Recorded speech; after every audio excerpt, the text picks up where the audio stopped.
আমরা কয়টা নিতে আসসালামু আলাইকুম। হ্যাঁ, কয়টা আমার ইমেজ করে আমি তারা আমি দিয়ে দেব।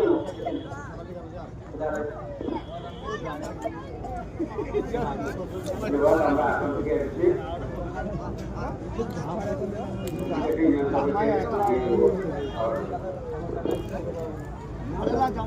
ঠিক আছে, আমাকে দিয়েছি, আমি কমিটিকে দিয়ে দিলাম। আমাকে ওনারা দান করেছেন, ইমাম সাহেবের খাওয়া শুরু করেছেন। আমি চাই আমাদের কমিটিকে দিয়ে দেওয়া হবে। আল্লাহ কবুল করুন।